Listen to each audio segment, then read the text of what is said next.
Saya menemukan di sini kalau kita mau menang total itu ada 26 syaratnya. Itu yang syarat global, enggak syarat rinci-rinci dalam Al-Quran itu. Makanya kaidah yang keempat adalah ya, menang itu ada syaratnya dari Allah Ta'ala. Ya, jadi kemenangan itu ada syaratnya. Yang pertama, kemenangan itu janji Allah untuk orang mukmin. Yang kedua, ya, kemenangan itu murni datang dari pertolongan dari Allah. Kita hanya disuruh ikhtiar berdoa. Dan yang ketiga, kemenangan hakiki itu ada di akhirat. Ketika kita dijauhkan Allah dari api neraka dan dimasukkan surga, baru kita katakan saya menang. Saya the winner. Boleh kita katakan begitu. Ya kan? Kalau sekarang masih panjang cerita. Nah, termasuk juga menang di dunia belum tentu menang di akhirat. Kalau nggak mengikuti proses berikutnya dan kalah kita di dunia, kita bisa menang di akhirat. Kayak sekarang nih kita kalah semua kan? Indonesia ini kan ekonomi kalah, pendidikan kalah, semua kalah, politik kalah, pemimpinan kalah, dakwah pun kalah. Ustadz mencomot-comot aja sama aparat. Ya kan? Ustadz Wayahwala ini udah sedang sakit jantung, dicomot. Istrinya bilang, tolong Pak dirawat dulu nih suami saya ini, kalau udah sehat baru tangkap. Nggak bisa. Nah, ini kan zalimnya luar biasa ini. Nah, kita kalah, nggak bisa nolong dia. Habib Rizik nggak bisa tolong sampai sekarang nggak bisa keluar. Nggak apa-apa Pak. Kita bisa menang di akhirat. Yang parah itu yang ngeri itu kita di dunia kalah. Ya akhirat kalah juga. Ini yang nggak boleh. Nah itu cara-caranya dalam Al-Quran ada. Jadi kemenangan itu pakai syarat. Allah katakan ya, bagi orang mukmin, baik kemenangan di dunia, kemenangan di akhirat, kemenangan individu, kemenangan keluarga, kemenangan masyarakat kita, negara kita, kemenangan umat secara keseluruhan di dunia, tegaknya khilafah yang mereka takut-takuti. Mau takut kalau khilafah tegak, wassalam, dunia akan tunduk pada umat Islam. Makanya khilafah itu dihambat. Khilafah itu kan milik Hizbut Tahrir ya. Maaf ya, khilafah itu ada dalam Al-Quran, ada dalam sunnah Rasulullah, dipraktekkan oleh sahabat yang 4, disebutlah mereka khulafaur rasyidun. Sistem mereka disebut dan khilafah. Jadi kalau ada orang Islam anti khilafah, berarti dia anti Allah, anti Rasulullah, anti sahabat khulafaur rasyidin. Dan itu diamalkan oleh umat walaupun sebagian-sebagian sampai jatuh tahun 1124 di Turki khilafah itu. Nah sekarang mau dilawan, dibilang khilafah itu ajaran radikal. Ente menuduh Allah radikal, ente menuduh Rasulullah radikal, ente menuduh sahabat radikal. Para sahabat radhiyallahu anhum, kalau radikal nggak mungkin diridai sama Allah Taala dong. Nih orang-orang yang bermazhab Islam Amerika ini, Islam versi Amerika.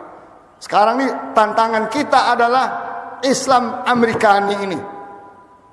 Ya, orang mau dipaksakan berislam versi mereka. Dan itu sudah dimulai sejak 1 abad yang lalu. Said Qutb telah menulis tahun 52 atau 53 bagaimana Islam Amerikani, Islam versi Amerika. Islam mengelola zakat boleh, fatwa soal haid boleh, khilafiyat soal kunut silakan, kau perlu berantem, ya kan? Soal ekonomi boleh, tapi jangan bicara soal politik, jangan bicara soal negara, jangan bicara soal syariah, jangan bicara soal khilafah, nggak boleh, radikal. Itu Islam versi Amerika.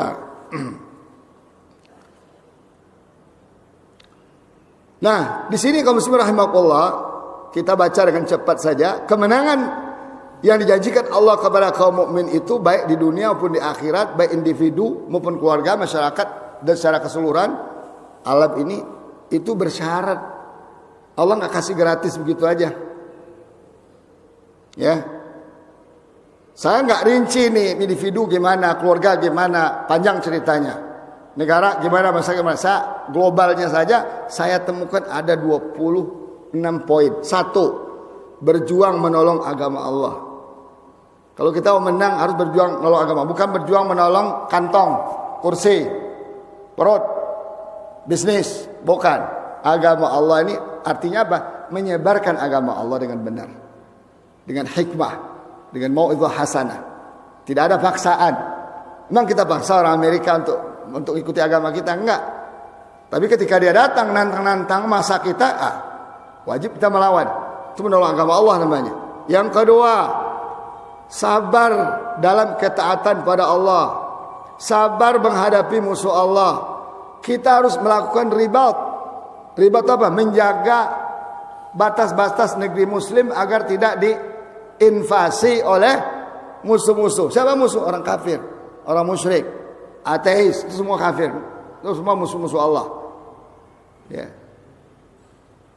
Kemudian apa? Bertakwa kepada Allah. Dan bertakwa ini banyak banget dikatakan dalam Al-Quran. Ini bisa kita temukan dalam surah Ali Imran ayat 200. Ayat terakhir. Walladzina amanu sabiru wa sabiru wa rabitu wattaqullaha la'allakum tuflihun.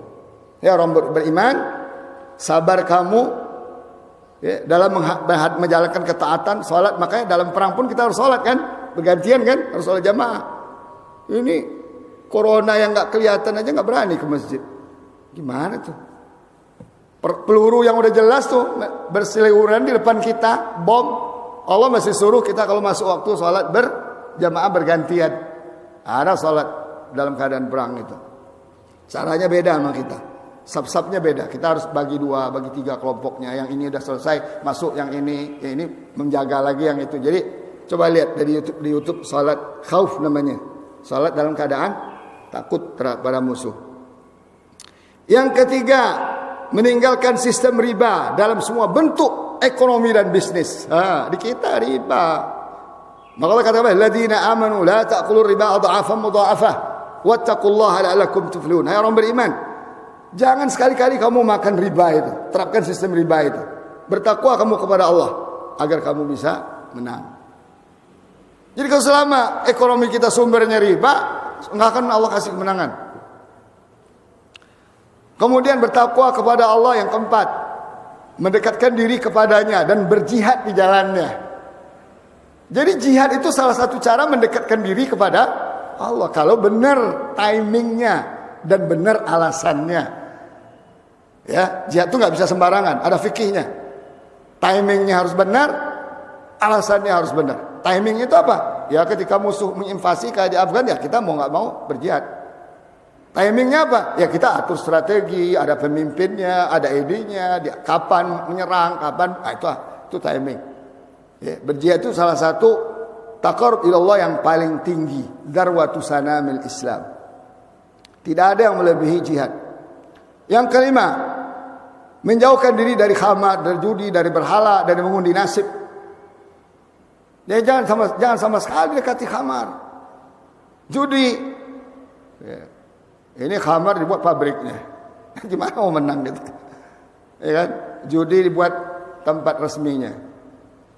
Mengundi nasib di mana-mana Pak Dukun datang membaca telapak tangan. Sekarang karena musim corona pakai ke WA datangnya, ke internet datangnya, ke handphone. Dulu orang datang ke dukun, sekarang dukun datang ke orang dengan teknologi ini. Gimana bisa kita menang? Allah katakan alladzina amanu innamal khamru wal maisir wal ansab wal azlamu rijsum min amali syaitan fajtanibuhu. Wahai orang beriman, khamar, judi, berhala, mengundi nasib, perbuatan kotor dari setan. Jauhilah agar kamu bisa menang. Ya kan? Kemudian yang keenam, kita harus banyak mengingat nikmat-nikmat Allah dan mensyukurinya. Kita jadikan Allah manusia. Kita jadikan Allah manusia mukmin. Kita jadikan Allah manusia yang rajin ke masjid, mau baca Quran, mau ta'lim. Itu syukur yang luar biasa. Dapat rezeki yang halal, dapat istri yang soleh, suami yang soleh, istri soleh, suami yang soleh, dapat anak-anak sehat-sehat. Syukurnya luar biasa itu. Ingat nikmat Allah. Allah katakan apa? Fazkuru ala Allah la'allakum tuflihun. Kamu harus ingat dan syukuri nikmat Allah kalau mau menang. Jangan kufur nikmat kayak Bani Israel.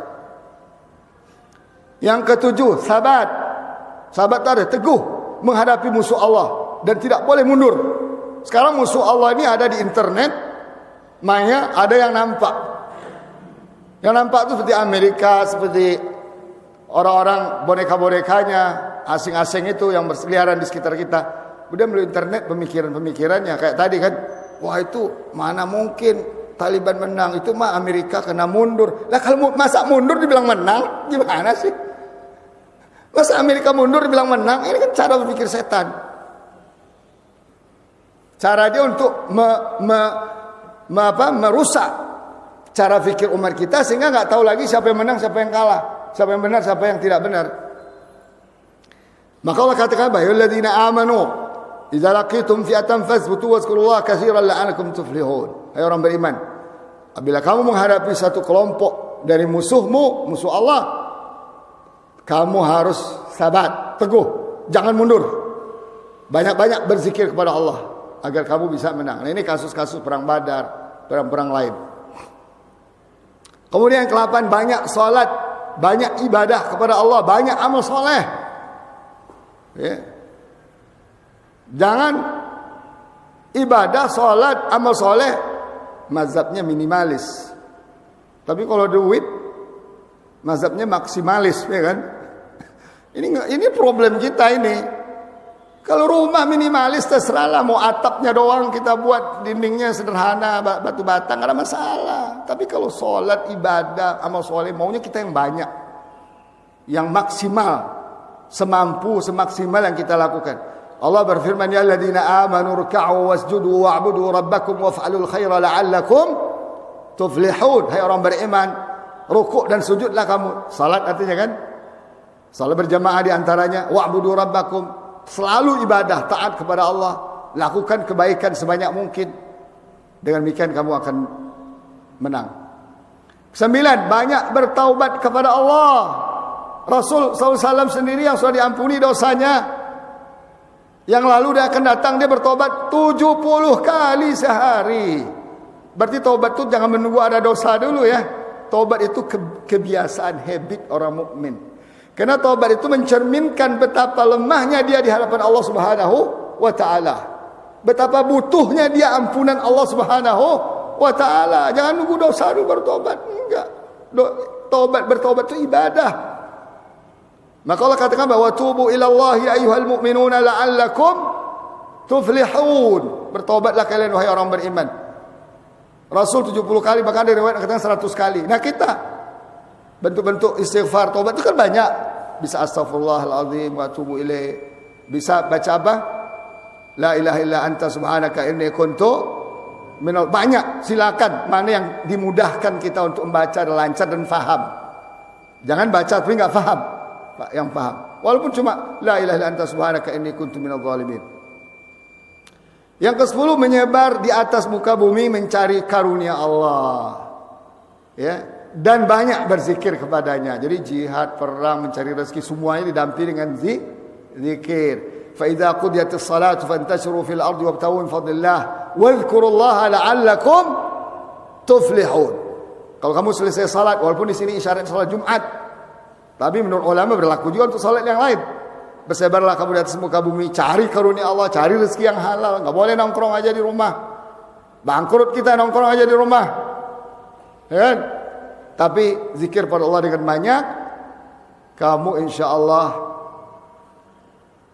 bisa menang. Yang ke-11, harus kita selalu berada pada petunjuk Allah atau petunjuk Al-Quran.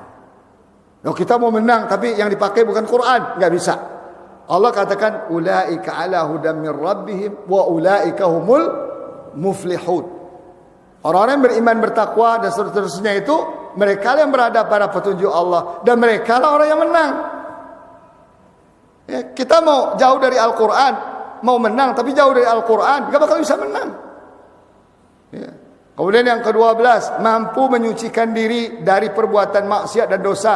Qad aflaha man zakkaha wa qad khaba man dassaha. Menanglah orang yang bisa menyucikan diri dari dosa dan maksiat. Dan kalahlah. Nah, kalahlah orang yang tidak bisa membersihkan dirinya dari dosa dan maksiat. Salah satu cara membersihkan diri dari dosa maksiat beristighfar dan bertaubat. Apalagi waktu sahur. Kemudian ada lagi salat dengan khusyuk, menjauhi perbuatan lagwi yang sia-sia, menunaikan zakat, menjaga kemaluan dari yang diharamkan, menjaga amanah dan janji serta menjaga salat. Itu dijelaskan Allah dalam surat Al-Mu'minun. Ya. Ayat 1 sampai ayat 11. Kemudian yang ke-14, terlibat berdakwah di jalan Allah. Kita harus terlibat, Pak, sebisa yang kita bisa lakukan. Enggak bisa dengan ilmu, dengan harta. Enggak ada ilmu, enggak ada harta, enggak ada dengan raga. Enggak ada juga dengan jiwa. Wah, itu kan. Makanya berjihad di jalan Allah itu dengan harta dan jiwa. Ali Imran 104. Kemudian apa? Mengikuti sistem Allah dan taat mutlak kepadanya dan kepada Rasulullah. Dari mana kita tahu kalau ada Al-Quran dan Sunnah Rasulullah SAW? Itulah kata tilka hududullah, itulah aturan-aturan Allah. Wa may yuti'illah wa rasulahu yudkhilhu jannatin tajri min tahtiha al-anharu khalidina fiha wa dzalikal fawzul 'adzim. Itulah aturan-aturan Allah. Siapa yang mentaati Allah dan Rasulnya, Allah akan masukkan dia ke dalam surga yang mengalir di berbagai macam sungai. Mereka kekal di dalamnya. Itulah kemenangan yang agung. Tadi kemenangan akhirat yang kita maksud tadi kan. 16, jujur beramal dan berkata. Nah, ini pembohong-pembohong banyak nih. Hari ini ngomong apa, pagi apa, sore lain lagi ngomongnya.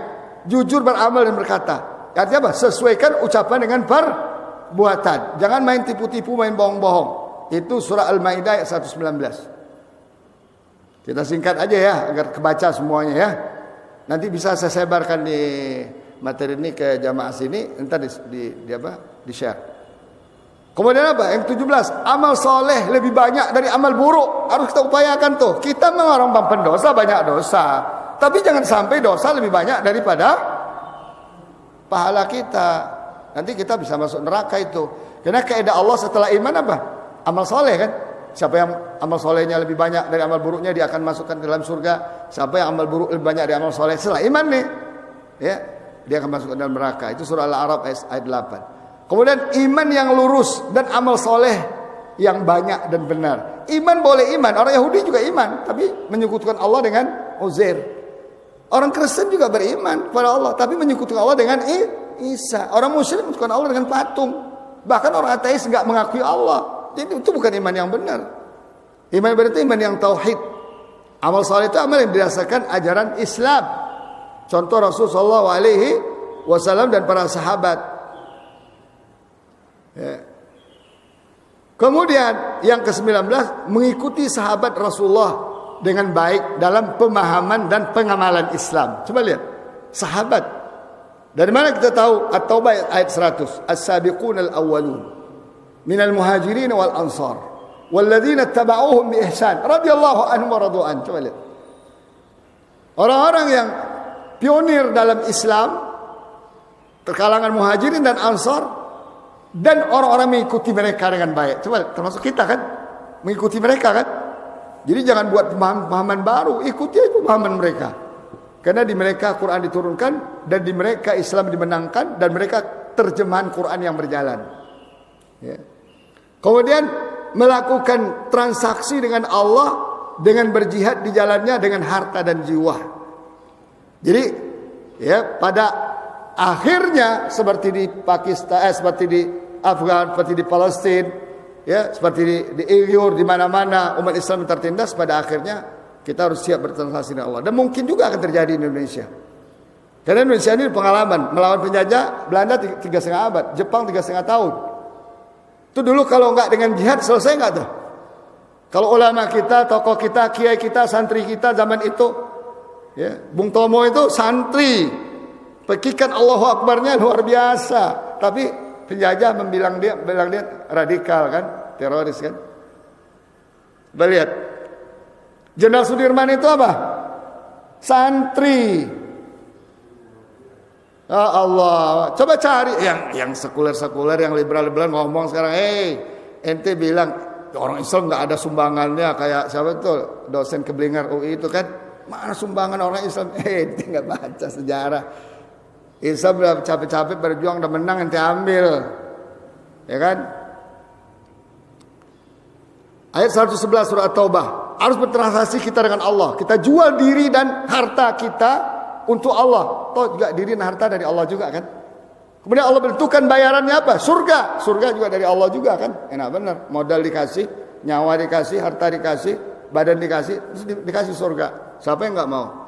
Kecuali orang yang tidak tahu, tidak beriman. Kemudian loyalitas sempurna kepada Allah. dengan dasar iman dan takwa. Ya, ala inna awliya Allah la khaufun alaihim wa lahum yahzanun. Lahumul busyra fil alladziina amanu wa kanu yattaqun. Jadi memang kita harus loyal kepada Allah, kepada Rasul, kepada orang beriman. Baru bisa dikasih Allah kemenangan. Yang ke-22, beriman kepada Allah dan Rasulnya dan berjihad di jalannya dengan harta dan jiwa. Tuh. Ya alladzina amanu hal adullukum ala tijaratin tunjikum min adzabin alim. Itu ayat As-Saff ayat 10 sampai 13. Ini ayat-ayat yang panas telinga-telinga Amerika nih, Muslim Amerika nih kan. Orang berpaham liberal, paham nasionalis, paham menyimpang itu panas telinganya baca ayat ini. Akhirnya dibilang lagi nanti kita menghina agama orang lain. Allah yang bilang. Saya bilang kalau Yahya Walani itu dibilang menghina agama Kristen gara-gara bilang agama Kristen itu palsu, agama Kristen itu fiktif, gitu kan?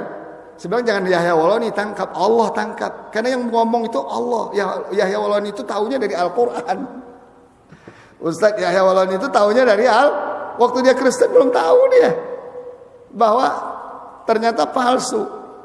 Penelitian di Barat mengatakan, ya, agama Kristen termasuk juga Yahudi yang aslinya tinggal 15% firman Allahnya. Sisanya apa?